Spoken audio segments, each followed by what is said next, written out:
"You're fired!" The words tore through the boardroom like a thunderclap. 20 stories above the city, in a room of glass and mahogany, silence shattered. A man in a cobalt blue suit stood at the head of the long table, finger stabbing the air, spittle flying as his fury echoed against the floor-to-ceiling windows. Across from him, Marcus Johnson, 42, measured, composed, did not flinch. He wore a tailored gray suit, crisp but unflashy. His hands were bound by the grip of a uniformed guard, yet his stance carried a weight stronger than steel. He didn't raise his voice, didn't plead. He only stared back at the chairman with a gaze that felt like judgment itself. Around the table, board members shifted in their leather chairs. Some smirked, others whispered. A few avoided eye contact entirely, as though guilt itself might catch them if they looked too long. The tension spread through the room like smoke after a spark. "You think this seat belongs to you?" the chairman barked, pounding the polished wood. "We don't need your kind of leadership. You've been dismissed without a vote, without debate. You are finished here." The guard tugged at Marcus's arm, urging him toward the door. But Marcus stood still, a statue in the storm. The air thickened with unspoken words. A young secretary at the far corner discreetly slid her phone to record, the red light blinking faintly. She knew what was happening was more than a firing, it was an erasure. One board member, a man in a green shirt loosened at the collar, leaned back and sneered, "Why drag it out? Security! Get him out!" Trash doesn't argue. Laughter rippled from two others, brittle and cruel. Marcus inhaled once, slow and steady. His silence was louder than their mockery. His presence filled the room, not with desperation but with inevitability, as though he knew something they didn't. For a moment, no one breathed. Before we continue, where are you watching from? Drop your city or country in the comments below. And if you believe in dignity and justice, hit like and subscribe. These stories spark change. And we're glad you're here. Now, back to Marcus. The guard's grip tightened. The chairman leaned in, eyes blazing. "You hear me? You are nothing without this board. Nothing." But Marcus didn't blink. He let the insult hang, suspended in the charged air of the boardroom, knowing the storm was only just beginning. The guard's hand clamped tighter around Marcus's arm, but he didn't resist. He allowed them the illusion of control. His stillness unsettled the room more than any outburst ever could. "Escort him out," the chairman snapped, voice raw, veins rising along his neck. "This board has made its decision." Ugh. A middle-aged woman in a crimson dress leaned forward, her bracelets clinking against the table. "Decision?" she muttered. "There wasn't even a vote." The chairman shot her a glare sharp enough to silence. "Silence. The board does what I say." Murmurs spread. A junior member whispered, "That's not procedure." Another shuffled in his seat, eyes darting to Marcus, then back to his own notes, as though trying to disappear into the paper. Marcus finally moved just a fraction. He straightened his shoulders. No words, just presence. The guard tugged again, but Marcus's body felt anchored to the floor, immovable, a quiet defiance. "You sit there like you own the place," another board member sneered from halfway down the table, his tie loosened, voice dripping contempt. "But let's be honest, men like you never last long at the top." The laughter that followed was short, nervous, almost forced. It didn't echo, it cracked. In the back corner, the young secretary's phone light blinked faintly, recording everything. Her fingers trembled, not from fear of Marcus, but from fear of the men who believed they could erase him with a single shout. Marcus's eyes shifted slowly from face to face. He had seen these looks before, at 26, when a loan officer told him, "Your profile doesn't fit the role of a CEO." At 35, when a client whispered that he didn't look like the face of a billion-dollar deal. The same judgment, recycled through decades, now sitting in leather chairs with polished shoes.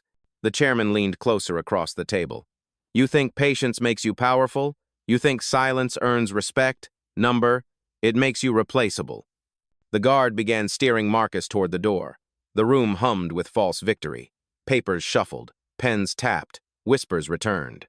But then, one voice cut through. The woman in crimson, the one who had questioned the lack of a vote, spoke louder this time. "This isn't right. You can't fire a CEO without procedure, without record." All eyes turned to her. The chairman barked, "Sit down, Claire. Don't embarrass yourself." She didn't. Her eyes stayed locked on Marcus, not on the man shouting. I've worked here 15 years, and I've never seen someone dismissed like this, without cause, without process. The boardroom froze. The words lingered like a crack spreading across glass. Marcus's lips parted for the first time since the chaos began. His voice was calm, steady, cutting through the tension like a blade. Order without justice is not order. It's fear. Silence. Even the guard faltered, grip loosening just slightly. The storm had not yet broken, but the room knew something irreversible had just shifted. The chairman slammed his palm flat on the table. The sound ricocheted across the room like a gunshot. "Enough!" he barked, glaring at Claire as if her words were a betrayal written in blood. "Sit down before you regret it," he snarled. But Claire didn't sit. Her back straightened, her voice steadier than even she expected. "I won't." The guard tugged Marcus forward again, but Marcus remained grounded, unmoved. His voice carried, even though it never rose. "You speak of regret as if it belongs only to her, but regret is coming for all of you." The chairman scoffed, waving his hand dismissively. "Dramatics. Empty threats. You're finished. You don't belong in this room, Johnson. Not now, not ever." That line, "you don't belong," hung heavy in the air. Some board members shifted uneasily, sensing how raw, how rehearsed that prejudice sounded. Marcus's gaze didn't waver. "I've heard those words before. When I applied for my first loan, when I bought my first building, when I acquired my first company, they told me I didn't belong then either. And every time, I built higher." His voice was calm, but his eyes burned. The past lived in them, decade after decade of barriers disguised as policy. At the far end of the table, a younger man in a Navy suit whispered to his neighbor, "He's right. This isn't procedure. This isn't legal." His words weren't meant to carry, but the room caught them anyway. The chairman pointed a finger at Marcus again, his anger boiling into desperation. "You will leave this building in disgrace. You will be forgotten by morning." Marcus tilted his head, almost curious. "Forgotten?" He let the word linger. "Tell me, how do you forget the man who holds your fate in his hands?" The boardroom stilled. Uneasy glances darted from one side of the table to the other. The secretary's phone continued recording, the small red light pulsing like a heartbeat in the corner. "Don't play games," another board member spat, his confidence cracking at the edges. "You've lost everything." Marcus finally allowed himself the faintest trace of a smile. Not wide, not arrogant, just enough to unnerve. "If I've lost everything," he said slowly, "why are you trembling?" For a moment, the guard's grip slackened. Marcus's presence had begun to shift the balance, even without a single raised voice. The silence pressed in, not protective but accusing, as though the walls themselves remembered every unjust decision made within them. Claire exhaled sharply, as if she'd been holding her breath since the beginning. "You're making a mistake," she said, louder this time, not just to the chairman but to everyone. "And when it breaks, you'll wish you had listened." The chairman turned red, his rage barely masking the first trace of fear. He pounded the table again, but the sound no longer commanded the room, because power was already moving, quietly, steadily, and Marcus, still bound, still calm, stood at the center of the storm, waiting. The chairman's patience cracked. He snatched a folder from the table, Marcus's employment contract, thick with signatures and legal weight. Without hesitation, he tore through the pages, ripping them in jagged halves. The sound was sharp, brutal, final. "Your contract is void," he declared, his voice carrying like a judge's gavel. "Your name is erased from this company, effective now." The guard shoved Marcus's chair back from the table. Papers scattered across the polished floor, the fragments of his career fluttering like fallen feathers. But Marcus didn't bend to pick them up. He stayed upright, eyes steady, as though those shredded pages meant nothing compared to the truth he held. At the far end, one board member laughed harshly, tossing a pen across the table. "See, that's all you are, paper. And now you're gone." Claire's face tightened, her jaw set. "You can't just destroy a contract and call it law," she said sharply. "That's not how governance works." The chairman rounded on her, fingers stabbing the air. "Sit down or you'll share his fate." Claire didn't move. The guard hauled Marcus up, his grip bruising, steering him toward the double doors. A chorus of murmurs rose, some triumphant, others uneasy. "Take out the trash," muttered another board member, voice dripping contempt. The words echoed in Marcus's mind not as new insults, but as an old chorus he'd heard before. At 29, in his first boardroom, A senior partner had whispered the same thing under his breath. At 38, a banker muttered it when Marcus bought out a rival firm. Every time, the phrase had been meant to belittle, and every time, it had fueled him further. Now, as those words resurfaced again, Marcus's silence became heavier than thunder. The secretary's phone trembled in her hand as she kept recording. She knew what the world would see, not a CEO losing his place, but a board exposing its cruelty. The chairman walked closer, looming over Marcus as though proximity could add weight to his authority. "Look at you," he sneered. "Dragged out like a criminal. That's how history will remember you." Marcus finally turned his head, his gaze cutting through the man like glass through cloth. "History doesn't remember who shouted," he said quietly. "It remembers who built." The words landed like a blow. Several members shifted uncomfortably, avoiding his eyes. The guard pushed harder, guiding Marcus toward the exit. The doors loomed tall and heavy, their brass handles glinting under the chandelier light. Each step seemed to signal the end of his reign. But beneath the humiliation, beneath the jeers, Marcus carried a calm certainty, because he knew something they didn't. Something that would make every insult, every torn page, every shove into the hallway meaningless. And as the guard reached for the door, Marcus allowed the faintest smile to touch his lips. Not defiance, not arrogance, just inevitability. The storm was about to turn. The guard's hand tightened on Marcus's shoulder, ready to drag him past the double doors. But Marcus lifted his wrist, calm, deliberate, and tapped his watch once. "Enough," he said softly. The room stilled. From the corner of the boardroom, the secretary's phone caught every detail, the faint vibration of Marcus's watch, the pause in the guard's step, the way power shifted without warning. The chairman scoffed, forcing laughter to cover his unease. "What is this, a performance? You think you can save face with theatrics?" Marcus didn't answer him. He lifted the watch closer to his lips and spoke 4 words. "Activate Protocol Blackline now." A voice responded instantly, crisp and steady, bleeding into the silence. "Confirmed, sir. Protocol Blackline is live." Several board members froze. A few exchanged sharp glances, their earlier bravado leaking into fear. What did he just say?" one whispered.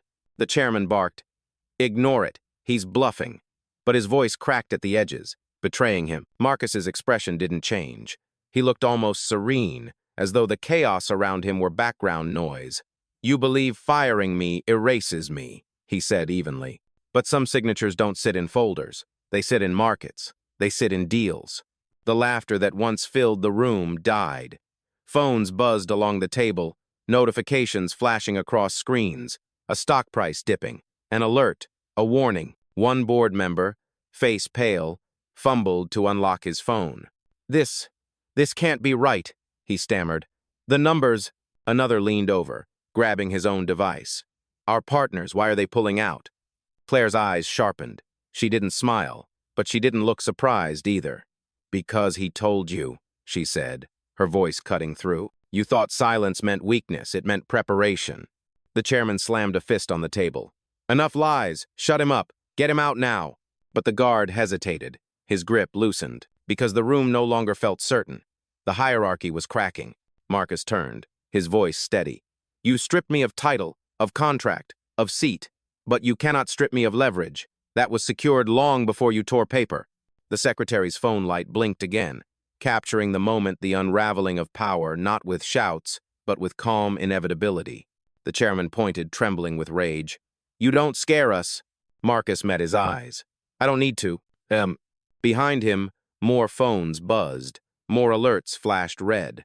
One board member buried his face in his hands. Another cursed under his breath, because Protocol Blackline had only just begun.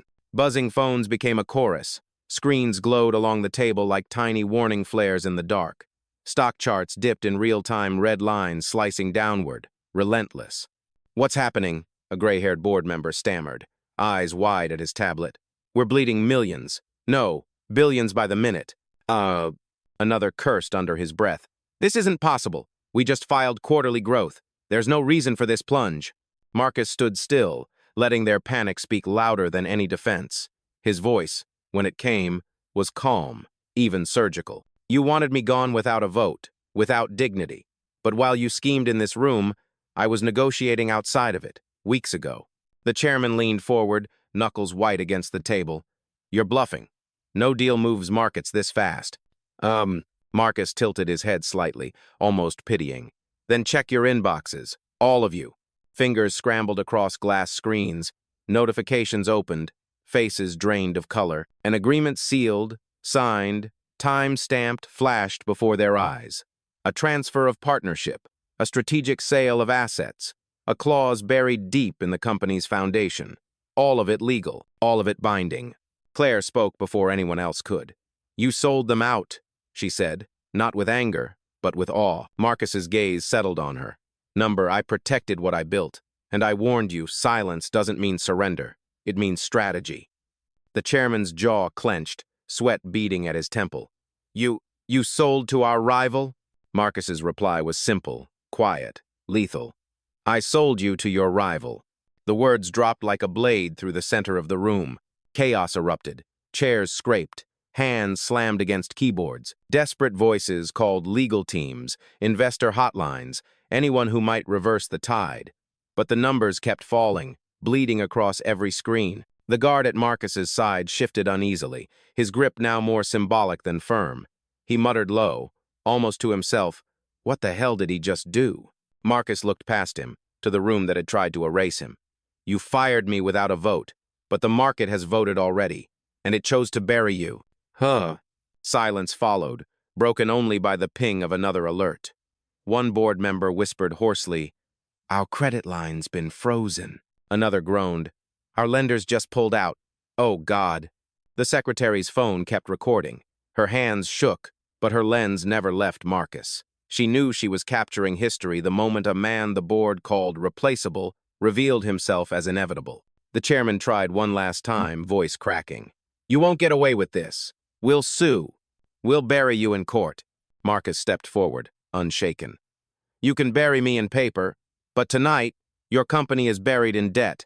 Tomorrow, the world will know why. The chandelier light caught his face just enough to show it, not triumph, but certainty, the kind that comes when justice doesn't need volume, it only needs truth.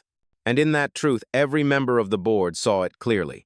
They hadn't just fired a CEO, they had armed their own destruction. Panic spread like fire in dry grass.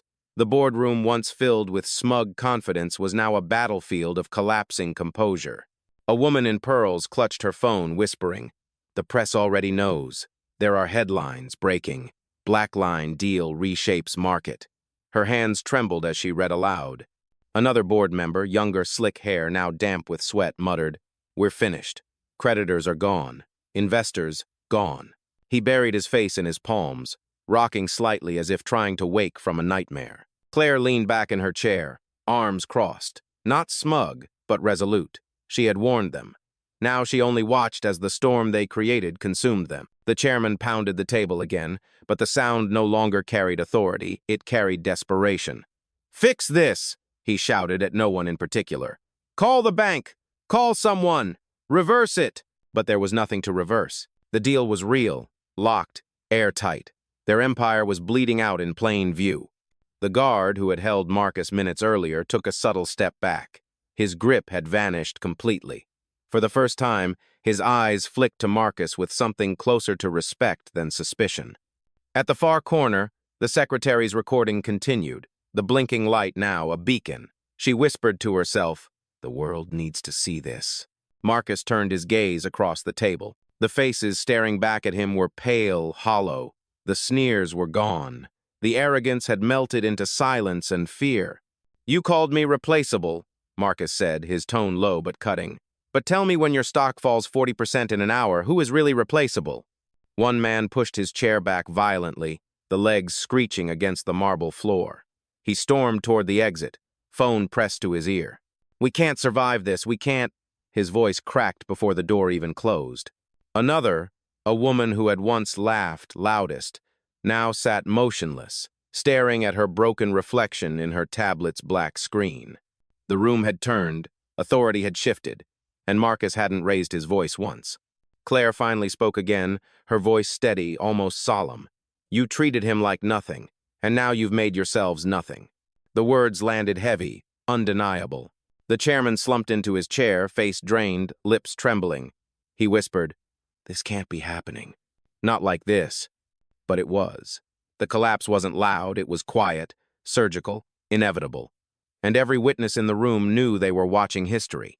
Marcus stood in the center, unshaken, untouched, while the empire around him crumbled. The secretary's final whisper, captured by her recording, summed up what everyone felt but couldn't say. They tried to erase him, but they erased themselves instead. Yeah. Marcus remained still at the head of the storm, letting silence discipline the room more effectively than any raised voice could. He adjusted his cufflink, subtle, deliberate, as if marking the start of a new order. Then, he spoke calm, surgical. "Carla," he said, his voice directed to the watch at his wrist. A crisp reply came instantly, her tone sharp and efficient. "Yes, sir. Blackline protocol is fully operational. Awaiting your next instruction." Every board member froze. They all heard it. This wasn't theater, it was execution. Marcus didn't blink. "Effective immediately. Terminate access for every board member present who signed today's removal order. Revoke their credentials. Lock them out of all systems." Carla's voice responded, steady and absolute. "Confirmed. Credentials revoked. Systems locked."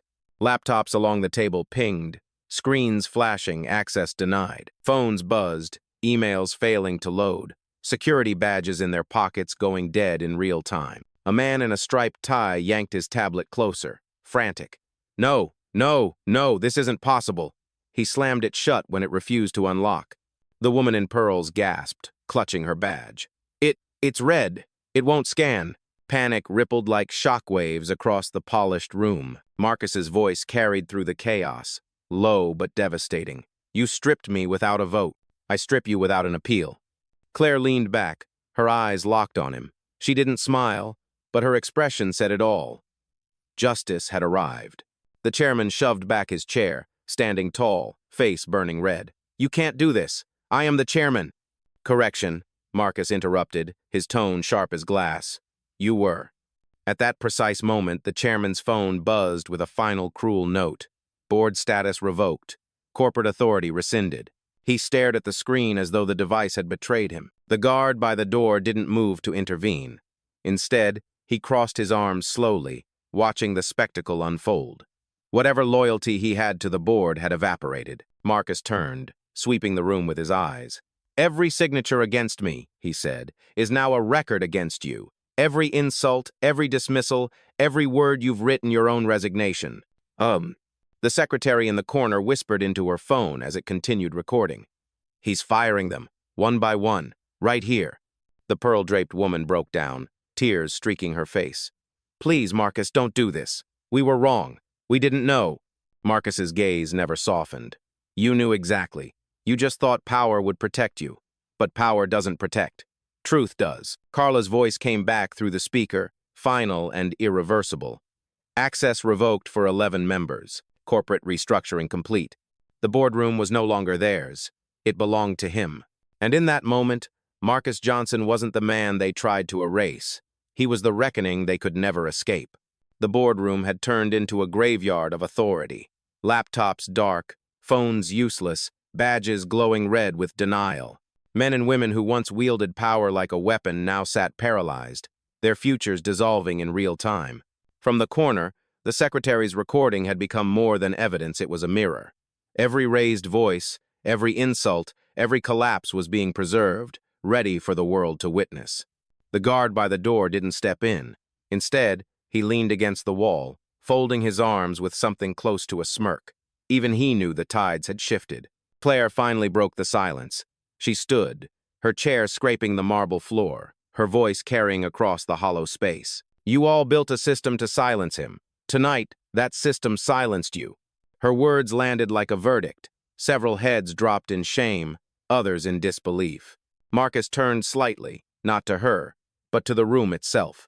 His eyes scanned the long mahogany table, the chandelier overhead, the shattered arrogance still clinging to the walls. "I didn't need to raise my voice," he said. "You raised it for me when you revealed yourselves." Our quote, the secretary's camera shook as her whisper caught the microphone. People need to hear this. And people would. Already, beyond those walls, clips were leaking.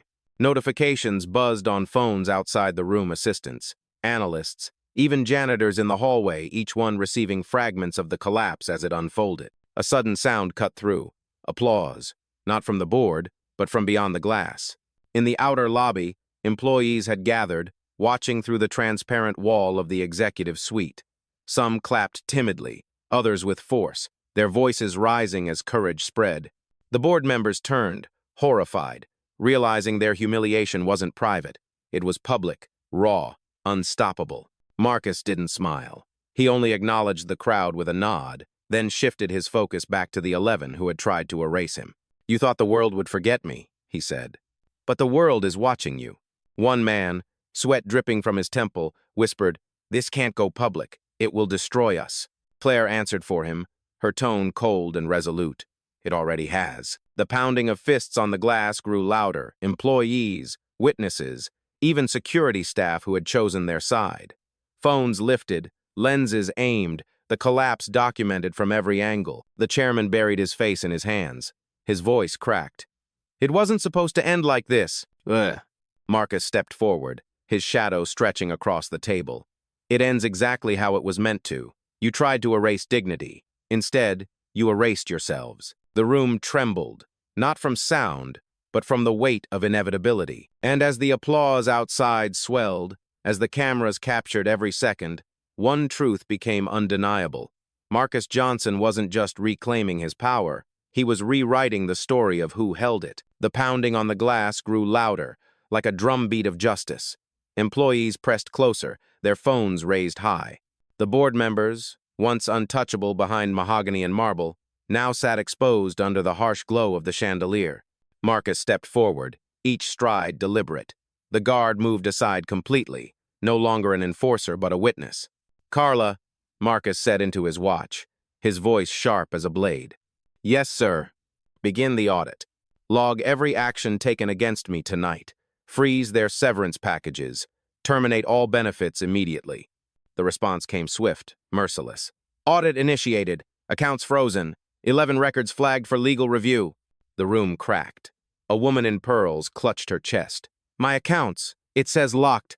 A man in a navy suit slammed his fist on the table. "You can't strip us like this."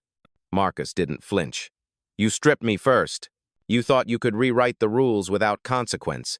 Now you live under mine." Claire's voice broke through, steady as steel. "It's over. He's taken everything you tried to steal from him." The chairman staggered to his feet, face ashen, his earlier fury drained into desperation. "Johnson, Marcus, let's talk. We can negotiate." Marcus turned to him, gaze unyielding. "You had your chance to talk. You chose to shout. You chose to erase. And tonight, you chose to lose." The words cut sharper than any contract. Behind the glass, the applause grew thunderous. Staff shouted, some chanting Marcus's name, others jeering at the board members who now looked like relics of a crumbling empire. The secretary's recording didn't waver. Her voice whispered over the lens, "He's dismantling them piece by piece." Marcus faced the 11 who once laughed at him, his tone final. "You don't sit at this table anymore. You don't speak for this company anymore. And when you walk out of this building, you walk out as exiles, not executives." Carla's voice echoed through the room, crisp and cold. "Terminations confirmed. Credentials revoked. All accounts secured." The screens flickered one last time before going dark. Authority had been transferred. Permanently. The chairman collapsed back into his chair, hollow. His empire, his pride, his certainty gone. Marcus adjusted his cuff once more. A gesture quiet yet commanding. "This board is dissolved, effective immediately." No gavel was struck. No vote was tallied.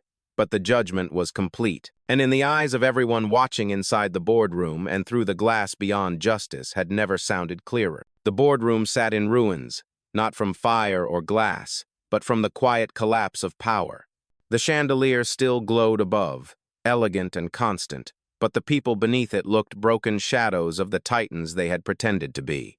The chairman slumped in his chair, eyes glazed, his phone dark in his palm. He mouthed the same words over and over. "It wasn't supposed to be like this." Beside him, the woman in pearls sobbed openly, mascara streaking her face, clutching a badge that no longer opened doors. Another man stared blankly at his reflection in the black screen of his laptop, as if searching for the authority that had vanished moments before. Claire remained standing. She didn't gloat. She didn't comfort. She only said, This is what happens when arrogance replaces governance. Her voice carried in the stillness, undeniable. Beyond the glass, the applause had not stopped. Employees pressed closer, their phones flashing like starlight, their cheers building into something that felt less like protest and more like history. Some clapped until their palms turned red. Others simply stared at Marcus with awe, whispering his name. The guard, silent until now, approached Marcus with slow steps. He didn't hold him. He didn't restrain him.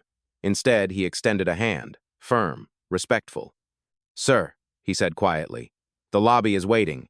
Marcus accepted the gesture, not out of need, but out of acknowledgement. The room had tried to reduce him to nothing. Now, even its enforcers stood with him. The secretary lowered her phone at last, her recording complete. Her whisper trembled but carried hope. "The world will see this. They'll know what really happened here." Marcus turned his gaze across the table one final time. The faces of his enemies told the whole story. Shame, despair, disbelief. No words could fix them now. Their legacy was already written in headlines and numbers, in frozen accounts and revoked authority. He straightened his jacket, the gesture calm, deliberate. "This meeting is over," he said, his voice even absolute. The chairman's lips parted, as if to argue, but no sound came. His empire was gone. His voice no longer mattered. Marcus walked toward the doors, the guard opening them wide. A roar of applause and cheers surged from the lobby beyond, filling the sterile air with something alive, electric. Employees stood shoulder to shoulder, a corridor of witnesses. Some filmed, some clapped, some simply nodded in respect as Marcus passed. None looked away. The boardroom behind him remained silent, suffocating in its defeat. And as Marcus stepped into the lobby, it became clear. The man they tried to erase had not only survived, he had turned their empire into his testament. The lobby erupted as Marcus stepped into view. Applause thundered off the marble walls, echoing like a victory drum. Some employees shouted his name, others lifted their phones, capturing the image of a man who had endured humiliation and emerged untouchable. He didn't wave. He didn't bask in it. He simply walked calm, unhurried through the corridor of witnesses. His silence carried more power than the loudest ovation. Behind him, the boardroom doors closed with a heavy thud, sealing in the ruins of what once ruled. The 11 who mocked him were now ghosts, stripped of authority, trapped in the shadow of their own arrogance. Claire followed a few steps behind, not as an ally to claim victory, but as a witness to record truth. The secretary clutched her phone, uploading the final clip with trembling fingers. By morning, the footage would circle the globe. A reporter outside the glass doors shouted questions, flashes bursting like lightning. "Mr. Johnson, is it true the board has been dissolved? Did you plan this from the start?" Marcus paused at the threshold. The crowd hushed, eager for his first words since the collapse. He turned slightly, his gaze sweeping across employees, cameras, and history itself. "They thought silence meant weakness," he said. His voice was steady, resonant. But silence was strategy, and tonight it spoke louder than all their shouts. The crowd erupted again, a wave of vindication. He took another step forward, the city lights spilling across his shoulders, a man walking out not defeated but defined. Before disappearing into the night, he left them with one final sentence, measured, unforgettable. "I don't need a clip to prove what happened here. I am the result of it." The doors swung open, cameras flashed, applause followed him into the street. And in that moment, Marcus Johnson ceased to be just a CEO. He became something larger, a living testament that dignity cannot be erased, and justice, when it arrives, needs no announcement. It simply arrives,